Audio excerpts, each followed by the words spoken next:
Hi everybody, it is 2:30 and it's Friday and it's time for Family Friday. I am here out front of the Museum of Northern Arizona, and if you think that I'm kind of dressed funny, I am, but it has a point for why I am dressed like this. And we're going to talk all about this and learn some really fun things today about the winter solstice and our Earth and what it does during the winter solstice and during winter. But on December 21st, which is coming up pretty soon, if we were standing in the continent, big piece of land of Australia, that is going to be their first day of summer. So that's why I'm dressed like summer. I'm ready to go to Australia, and it'll be summer there when December 21st will be winter here. So I think, so I don't freeze to death, I'm going to get my winter stuff on. What do we usually put on in the winter? We act differently in the winter. You know, our bodies act differently. We eat different food in the winter. We wear socks, and we put our winter boots on in the winter. So I'm going to get my socks on here. I got my winter boots, which my feet are going to be much warmer than in my summer sandals. And I got my scarf.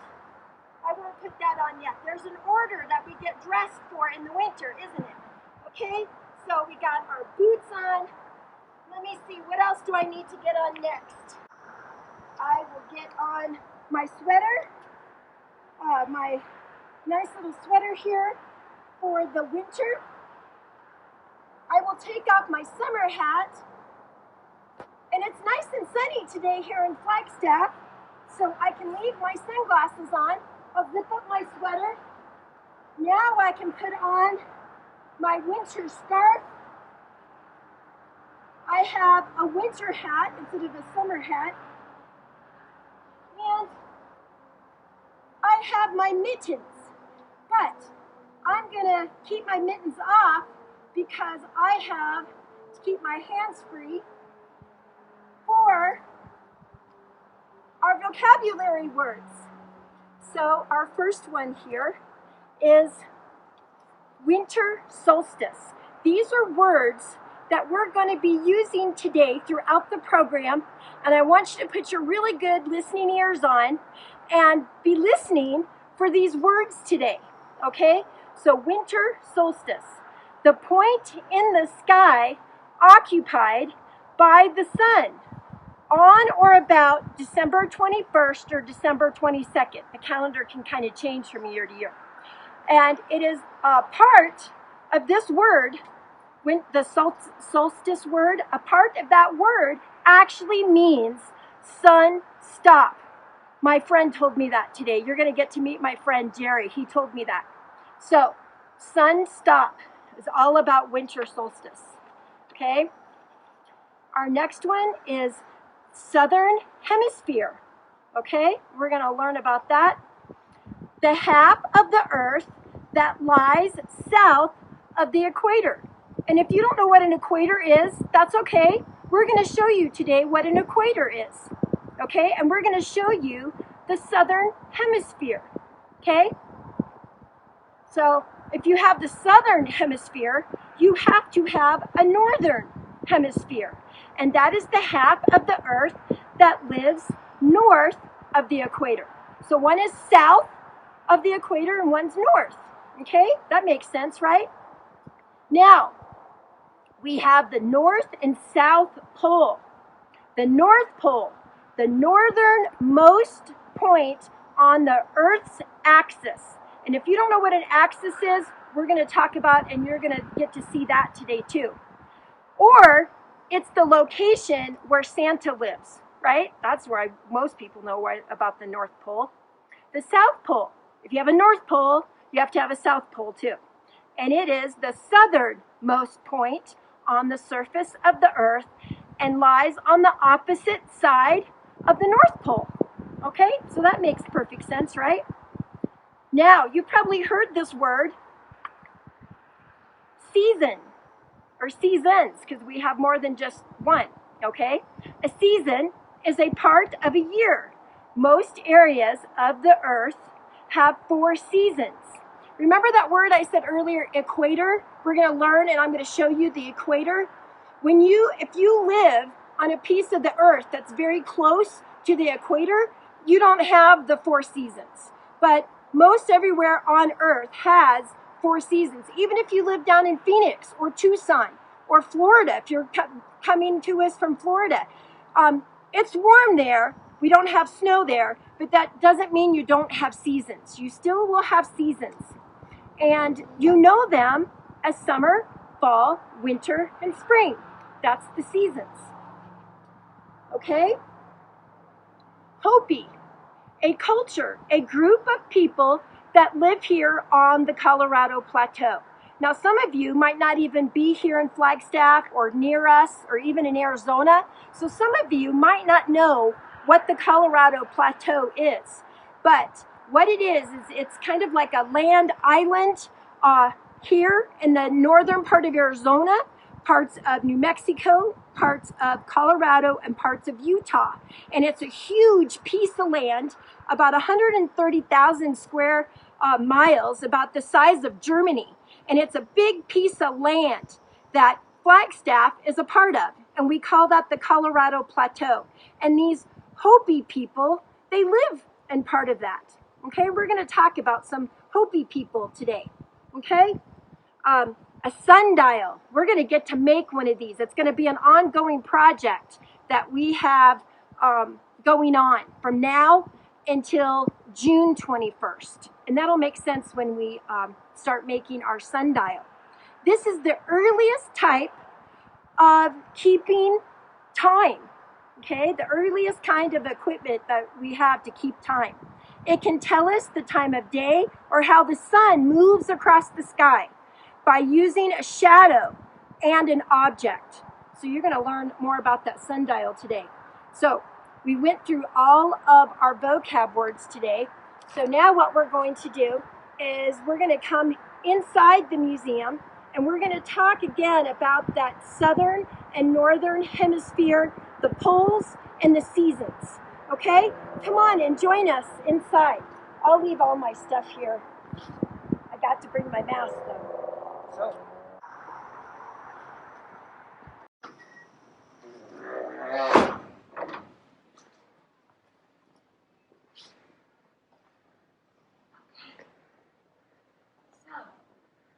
Here we are inside the museum. If you haven't seen this room before, this room is our archaeology room, or gallery. Rooms in a museum are called gallery. And this is about all of the ancient people that used to live here on this place that you heard me talk about, the Colorado Plateau. So this gallery takes us way back in time. Then we're going to walk through our next gallery, and this is our Native Peoples Gallery. Here's this Colorado Plateau that took the land the size of Germany I was telling you about. And this gallery talks about all of the peoples that live and still live here on the Colorado Plateau. And this gallery is our newest one. And all of the text or the words that you see here, if you ever get to come to this gallery, they are all written in the words of the people that the culture is representing. So if we say here like the Yakima or the Paiute or the Ute, the Hopi, those are all the people that live here on the Colorado Plateau. And these words are in their own words of what they want us to know about them and their culture. It's a very neat gallery. In fact, we were in this gallery right here in this area last time we did Family Fridays. So we're going to come in to this section. I'm going to take my scarf off too because I'm not outside anymore. Okay? Follow me over here, and spend just a little bit of time here, and I'll be on the ground and you can be up there. And we're going to talk about this globe that you see here. Here's our space and our stars and our globe, our little Earth here floating around in space. And then we're going to get to go over to my friend Jerry and talk to him a little bit. But what I want to show you here is, so here is our Earth, okay? And do you notice how it's at a tilt? It's at an angle. If you're, you know what, this program today is going to be for everybody. It's going to be for adults, older kids, younger kids. So for you adults and for you older kids, if you happen to know the actual tilt, it's 23.5. So that's the angle of how our Earth is tilted. And when we have the sun here shining on our Earth, you will see that the sun is shining here on this part, the southern hemisphere, okay? And then on this part up here, it's shadow. The sun isn't staying out as long, so it's winter in our northern hemisphere. So here in Arizona, we live in the northern hemisphere and it's winter. And we're going to have the shortest day and the longest night. And then in Australia, they'll have their summer day, the longest day, shortest night. So the other thing that I want you to see when we're talking about this is our Earth here goes around the sun, okay? It's going to go around the sun. Do you see how the sun is hitting parts of it and then it's dark? That's why we have day and night, okay? The Earth goes around the sun. Then, if you can get a close-up and look at this line right here, it's kind of like right in the middle of our globe. Remember we said the equator, that's the equator. And it's an invisible line that goes all the way around the Earth. And that's what divides the southern hemisphere and the northern hemisphere. And this is also that invisible line that if you happen to live close to that, you don't have very much of a change of seasons. The other thing that's really, really interesting, if you look here, this is the North Pole. It's the northernmost part of the tip of the axle, okay, this tilt. And this is the southern part of the South Pole. Now, if you look up here in the North Pole, there is just at the top, a little bit lower than the top of our globe. If you look up here, there's a circle, and that's called the Arctic Circle. And on December 21st, that's right up here, on December 21st, if you happen to be in that or around that Arctic Circle, the sun will come up to the horizon. You know, the horizon where the sun goes this way from it looks like the land. So the sun will come up to the horizon. It'll give a little flash or a little glow on that day, and then it'll set again because of the longest night on 21st. And then in the summer, if you happen to be in the Arctic Circle or around that area, and you have your horizon, the sun will never set that day. It comes up, stays up, and then comes to the horizon, and it stays back up. So you get a lot of change at the Arctic Circle. You can really see the change of light there. Now, the other thing I wanted to point out on our little globe here, our Earth, now because the sun, our sun is shining here, and the light is different, that's how we have seasons.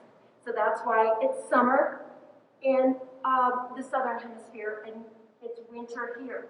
And when that sun is shining longer or shorter, it changes our seasons.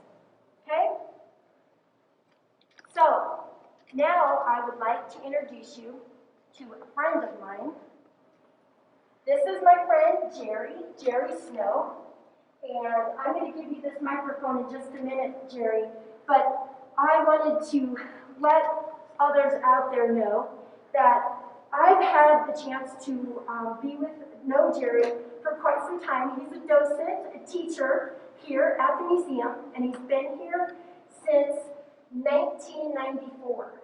So he has been teaching a lot of folks for a lot of years, and he has a really neat things to tell you today. Hi, Jerry.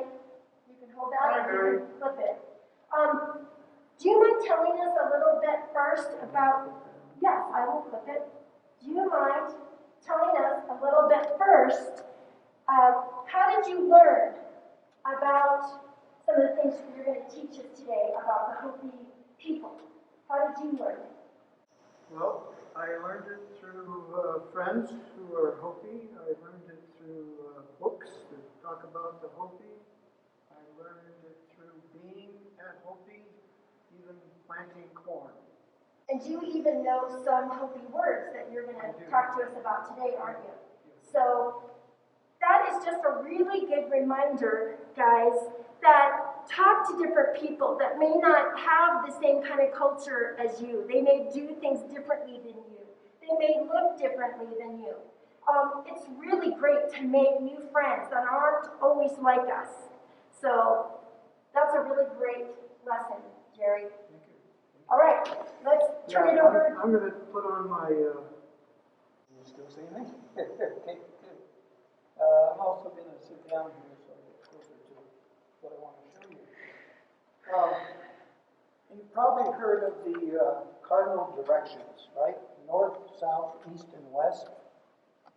Well, in the Hopi culture, that's not so important. What is important in the directions from your village is the rising and setting of the sun. Sun rising in the east, going across the sky, and setting in the west. And the most important points on the sun's position are the winter solstice direction, summer solstice direction, the winter solstice setting direction, and the summer solstice setting direction.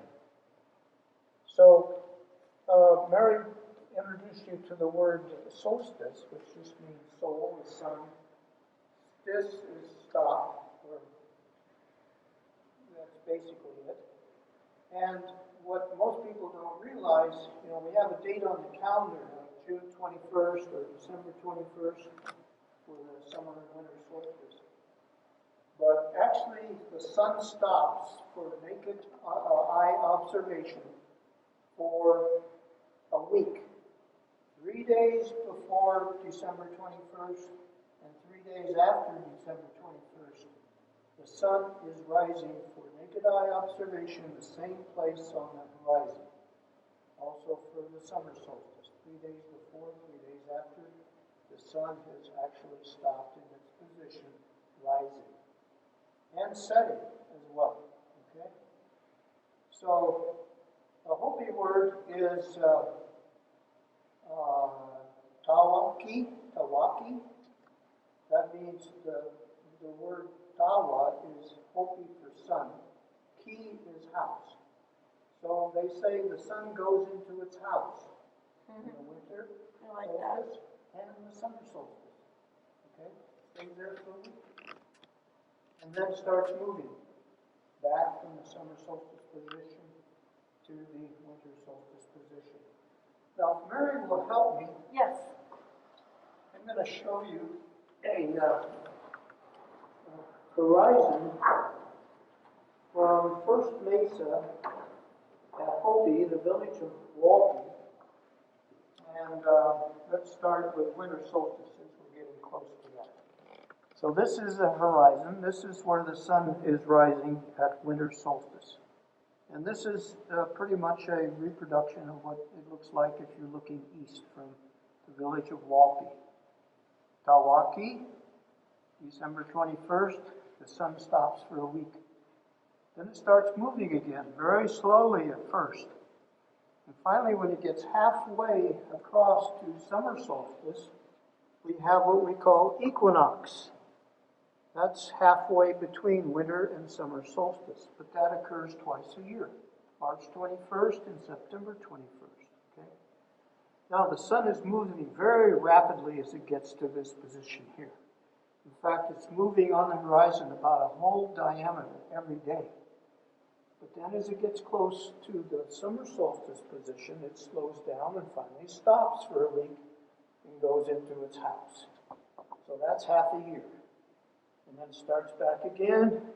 We have fall equinox, September 21st. It's going very fast. It goes back here and slows down and stops again for a week.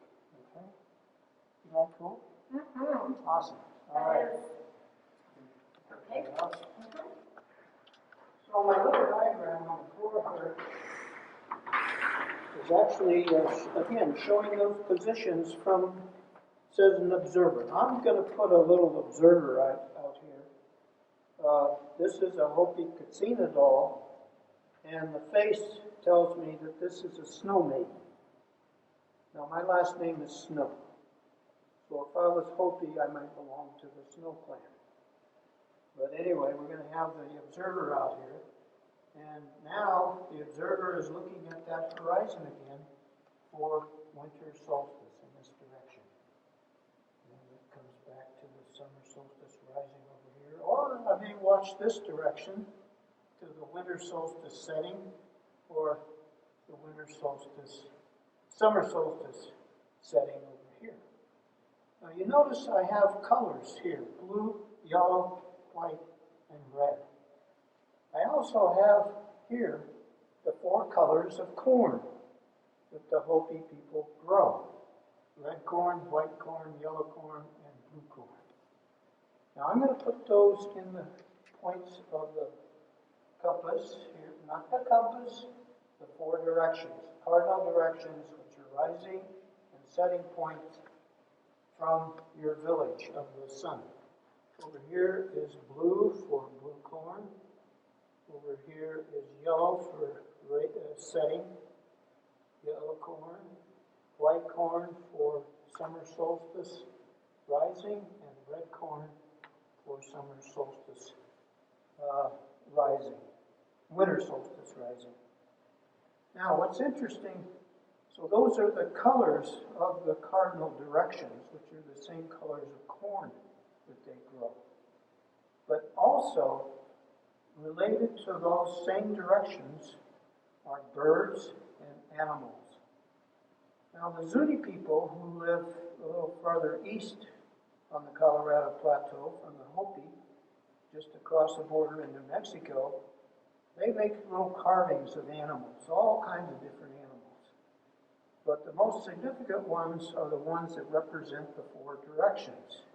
So I'm going to put the animals of the 4 directions out here. A little room for them.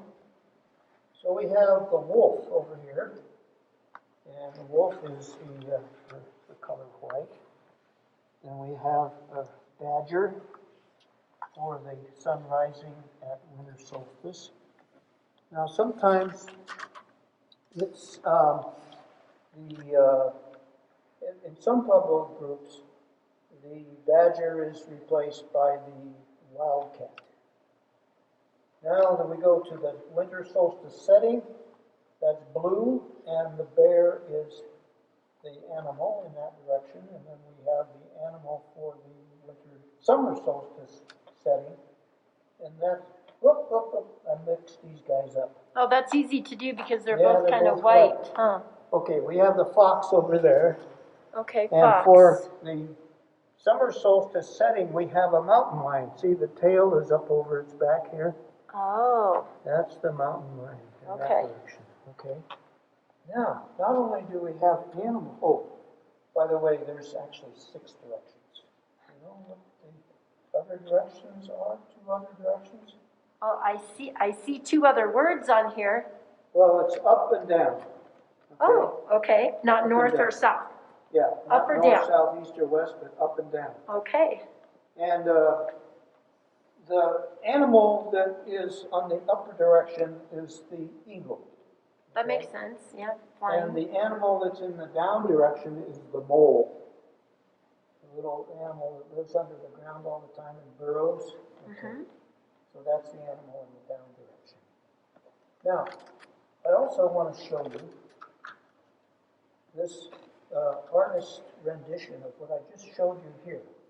Notice we're going to put them in the same place. That's red, white, blue, and yellow. Okay? And this is painted by Gerald Dawa-Ventiwa. And his name begins with the name of the sun. Now, D and T are interchangeable in the Hopi language. They're using T now instead of D, but they sort of pronounce the same. So his name could be a T. Now, he painted this picture on a white deer skin that went into a spacecraft that is still out there going out into the universe. And it was, let's see. Is that it? Yeah, 1994. That's when the spacecraft took off. It's the Space Shuttle Endeavour on April of 1994. And that went in a spacecraft that is out there in the universe someplace now. With some other items as well. This artwork. This art piece right here. That's neat. So let me get this oriented again in the directions that we want to show you. Let's see, blue There we go. is supposed to be over here. Red, There we go. There we go. Okay. So let me just show you what else is on here. There's red corn. There's blue corn. There's yellow corn. And there's white corn. The cardinal directions: rising sun, setting sun at the solstices. Right here we have the face of the sun, if you look at it that way. Over here we have the moon. Over here we have the Hopi say that they've come through, we're living in the fourth world. They've come through 3 worlds prior to this. The last one was destroyed by a flood. And let's see, there's stars in the sky, and these are the symbols for the Milky Way in the night sky. Okay? And then we have a rainbow around this whole thing. And these are kind of Hopi renditions of clouds in that step diagram, abstract clouds, but in the colors of the 4 directions. Now, just to make this even more interesting, I don't have all the birds always memorized in my head, but there are birds associated with each of these directions as well. Now, you might suspect that the bird toward the south direction is actually a parrot. Parrots don't live up here, but they're imported here from central Mexico and Central America. They are prized for their beautiful colored feathers, which go into things that they decorate for their ceremonies. So that's the bird to the south. The bird to the east, or to the summer solstice sunrise, let's see on the chart, that is white, and the bird is the magpie. Oh, I've never seen one of those. Bird over here is the magpie. The bird for the winter solstice setting direction is blue, and that is the bluebird, which you expect. Yes. The bluebird. Of course, parrots have a lot of red color in them too. And what do you think this direction over here is? Something white. No, A dove? it's not something white. It's not something white? No, Something... let's see, that's yellow. Oh, which it's is up something here. yellow. It's a very colorful bird. It's the oriole. Oh, yeah, I've seen It has it. yellow color in it, white color, black, etc. It's a very colorful bird. The oriole Okay. is that direction. Isn't that amazing? It is amazing. Yeah. And are you going to show us something Yes. amazing over here? Right. I'm going to show you something over there. Now, these people had a number of ways of keeping a calendar. And one of the ways is to find some place where they could peck a spiral maybe into a rock. And like I have over there, a spiral over there. And let me get my little flashlight here for the sun. And another rock that is going to throw a dagger across the spiral. And I have a piece of black foam core here that has a notch in it where the sun is going to shine through there at sunrise. Okay? And that is an actual petroglyph at a site that I've been working on for about 20 years. And I'm going to show you how this sun dagger works.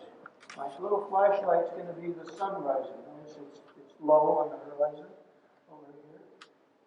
And let's see. And you're going to be wanting to watch the white poster with the spiral on it. And do you remember when we had our program about rock art? So this would be the same thing.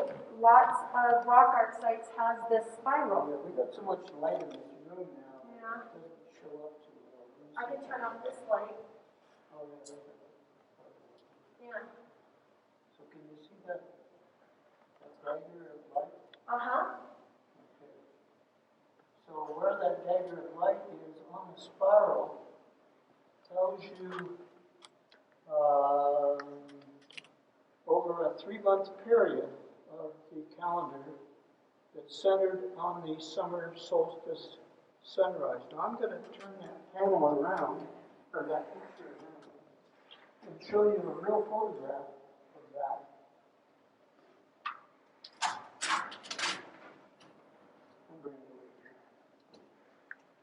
So that's the spiral.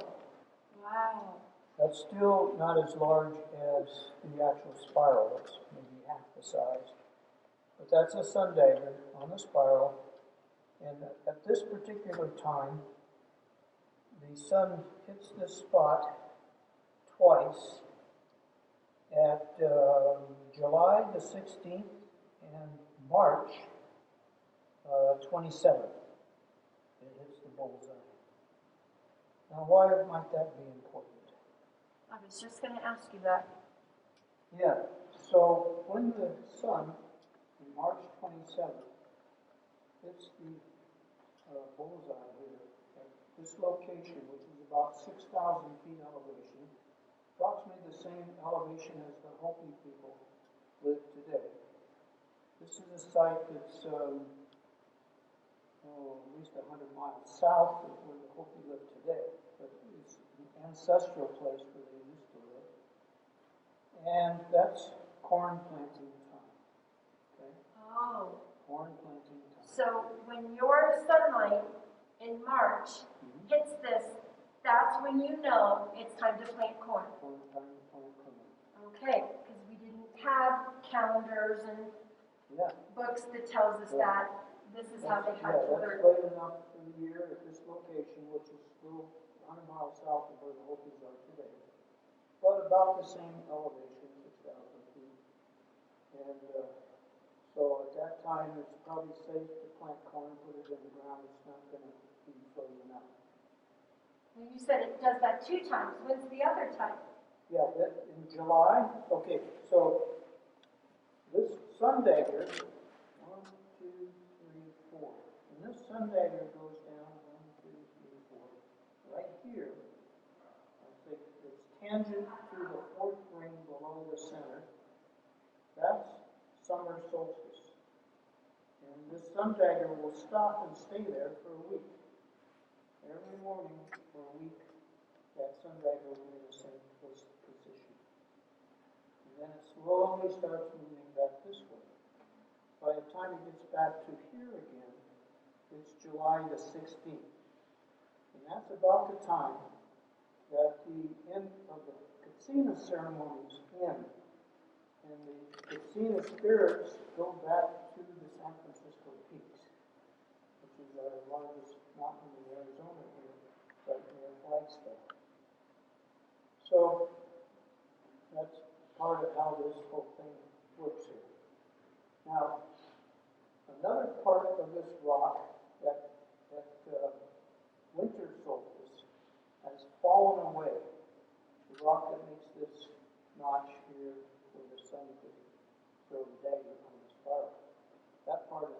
away, but I think that the sun also interacted with this petroglyph panel at winter solstice as well, but it doesn't do it anymore because the rocks have fallen away.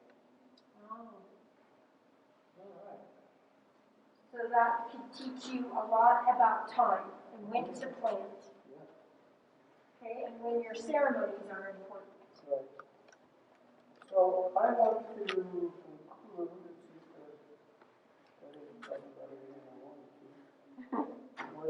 I've watched lots and lots of sunrises over the years in studying rock art and what the sun does on the rock art and marks things like winter solstice, summer solstice, and so forth. And I started playing the Native American flute. Oh, actually, when I came here, because I found out that we had a Hopi flute in our collections that is available to us docents to demonstrate. And so when I found this, I said, oh my, look at this. Here is a reed flute made by Hopis with a piece of carved board attached to the end and a paho. That's a Hopi word for prayer feather. A cotton string attached to feathers. Sometimes a lot of these are prayed over in the kiva, their ceremonial room, you might call it a church, and tied to willow sticks that are then taken out to a shrine, and they blow in the wind, and the prayer is carried to where they're supposed to go. That's a popple attached to the wood. Now, Hopi say corn is life. Okay? That's the main crop that they grow. They also grow corn, beans, and squash, and other things, melons, and so forth. But corn is life, they say. And so I want to share with you a corn grinding song.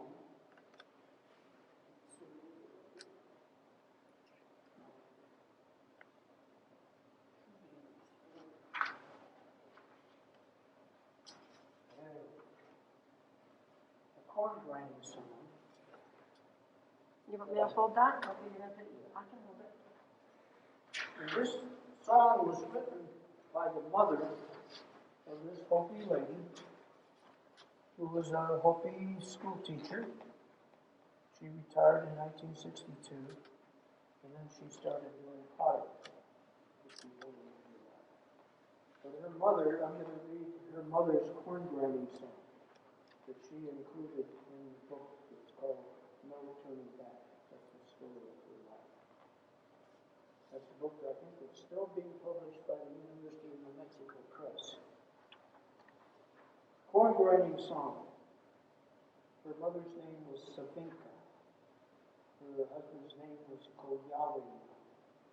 Koyawima means a gray fox walking a dawn. Isn't that beautiful? Mm-hmm.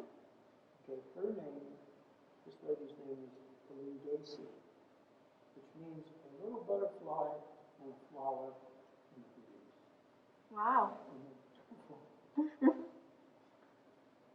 Oh, for a heart as pure as pollen on corn blossoms, and for a life as sweet as honey gathered from the flowers, and beautiful as butterflies in sunshine.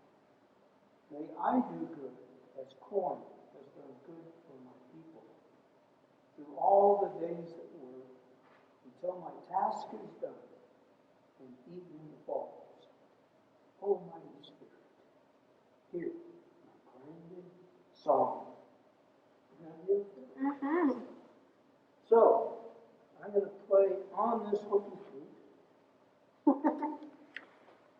something that I call a grinding song. You have to put your shield up or put it under. That one doesn't come.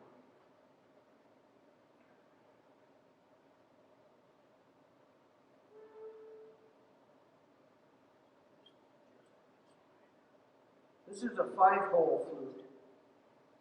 I'm going to play one other short song on a 6-hole flute. This one is made by Hopi.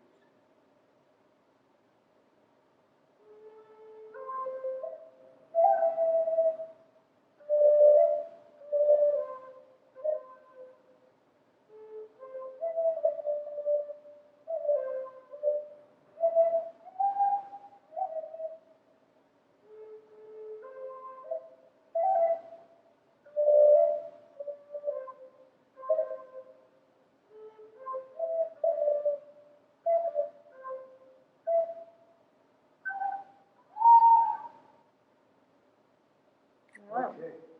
Now, this is a commercially made flute. Oh, you didn't make this one? No, Hopi's made that. Hopi made that one. And this is a commercially flute made by High Spirits, a company in the state of Oregon. I bought this from a Navajo Indian in Canyon de Chelly, National Monument in northeastern Arizona.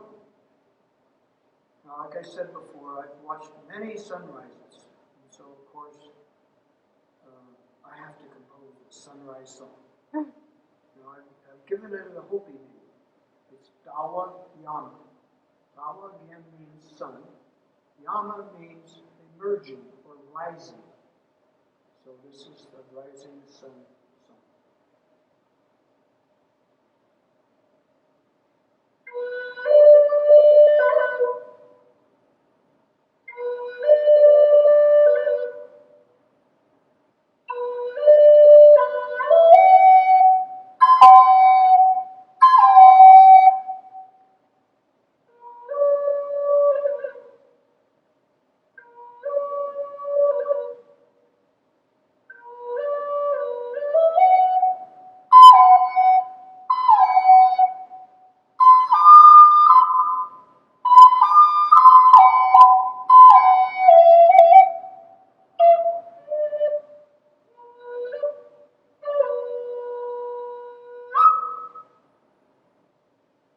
wow. Thank you. Neat. Thank you, Jerry. Okay. We are going to head, I'll take your microphone here. There, sorry, didn't mean to jerk your shirt. So we're going to go back outside, and we put out a material list for this little project that we're going to do. And I'll show you the materials. You can check it out also it's on our website, right, Amanda? Amelia? And Facebook. You can go to our website, you can check out the materials that you'll need. We're going to make a very basic sundial that you're going to be able to watch the winter solstice go from the winter solstice to the summer solstice. A lot of everything that we were just talking about today. You're going to be able to make one in your backyard. So let's go on out. And we're hoping that the sun isn't behind a cloud or that a tree isn't blocking it. But if we get out there and anything like that is happening, that's okay, because it's a really good science experiment to help you see where you want to put your sundial. Okay? It's going to be best to put it on a flat surface, maybe somewhere in your backyard. It's also going to be best if you can put it on maybe like the south side. So we put it over here, kind of facing, okay, you stay there. Can you see the rock? Okay, so what we've done here is, this is just a simple tent stake. I got this at REI, it was $1. You probably have them in your camp gear, okay? Jerry and I went, it's dusty, went back in our docent closet where we have all our good teaching stuff, and we found a nice piece of sandstone. It's flat, it's light in color, it's not too thick, not too thin, not too little. We had to go through several rocks, and you'll see how this is a pretty flat surface. I'm not like up on the side of a hill or something like that, okay? So go in your backyard, find a flat surface. It would be best if it's facing what best that you know south, okay? And you want to put your rock, your sandstone down, and you're going to need some adult help with this, okay? Because you are going to be hammering something, and I don't want anybody to get hurt, okay?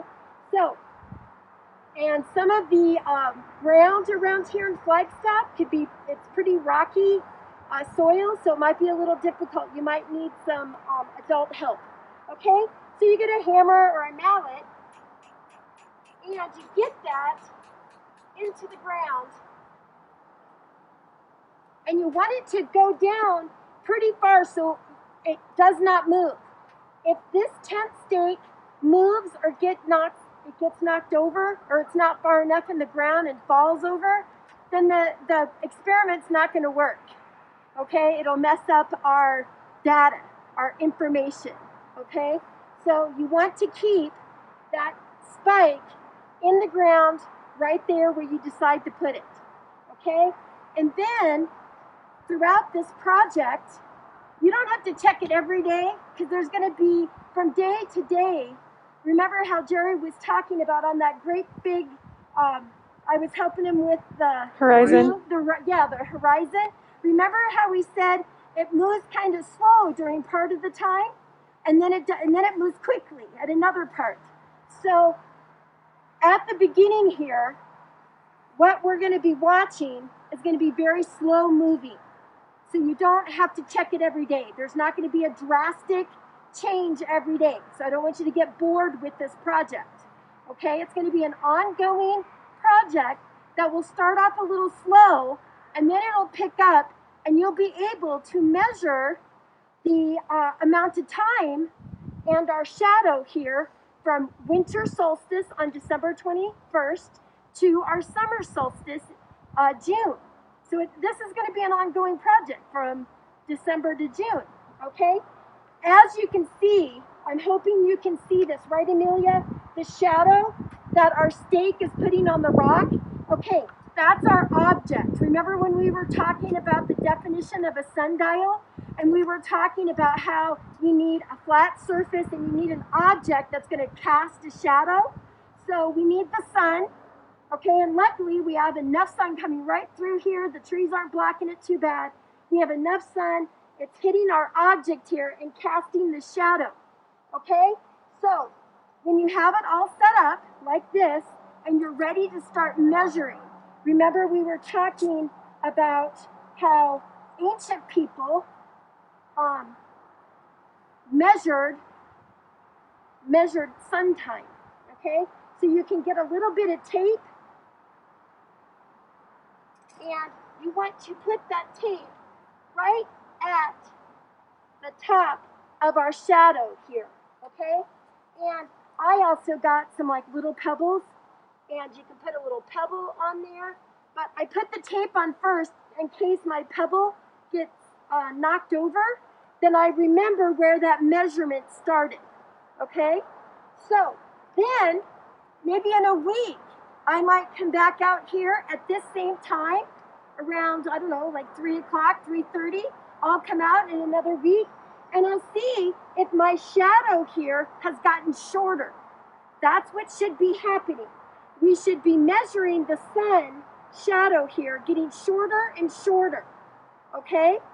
And till we get to summer solstice in June, then our shadow will be getting longer and longer. We'll be able to see this measurement. And from time to time, I'm going to come out here with our little sundial, and I'm going to measure some of our time. And I will get onto Facebook, and I'll show you what our little sundial is doing. And I would love for you to do this project at home so you can see what is happening with our winter solstice sun all the way to the summer solstice sun. Yeah. Now, And Yes, Jerry. Make sure it's the same time of day when you mark it. Like 3 o'clock in the afternoon or 12 o'clock or Right. whatever time. Make sure it's the same time when you mark it. Yes, so it's important that this stays here, that your marker stays, and you're checking it at the same time. It doesn't have to be every day, but it does have to be the same time on that day. And you will see the movement of the shadow. Now, just a couple more things because I know we've covered a lot today. But so let's go back to our Earth here again, and you can see how it's tilted, okay? And our Earth is spinning, and remember, it's spinning around the sun. If you were with us last time we met, when we had Jonah and Gregory Hill, and we were talking about the tops and the spinning tops, how it's the angle and the spinning force that keeps the top going. Well, that's what's happening to our Earth here. It's a tilt, and that force is keeping it spinning. And so I wanted just to bring in and tie some things together from our toy making program and spinning, and our winter solstice and our Earth. Okay, I'm going to tell you a little story. So, ancient people. This is before there was any kind of schools, no written history, no books. So people from very, very long ago, they were afraid because they noticed that the sun was going away and the days were getting shorter and shorter, and they were afraid that the sun wasn't going to come back. And so that's how it ties a lot in. Our story ties in to what Jerry was talking about today, because these ancient people started paying attention and measuring the sun. And what they found out is there's this rhythm to the season, and there is a time to plant, and there is a time to have harvest. There's a time to play and have a bountiful amount of food and warmth and everything that we need from nature. And there's a time to come indoors and to light a fire and to be warm and to be quiet. If you've ever walked in the forest when it's snowing, it's very quiet, isn't it? So there's a time to be quiet and to tell stories inside and listen to maybe your grandparents. They may have some stories, because that's what the people from long ago knew, that they knew that there was a time, and they watched the skies, they watched our Earth, they watched the animals. They knew what animals were going to be where and what plants were going to be where, because we all are on this Earth and we're connected. So on December 21st, which is coming up, I want you to go take a walk out in the woods, pay attention to the sun, make your little sundial and do your project, and just be glad in this beautiful Earth we get to share. And I will see you next time, where we're going to talk about snow. Bye, guys.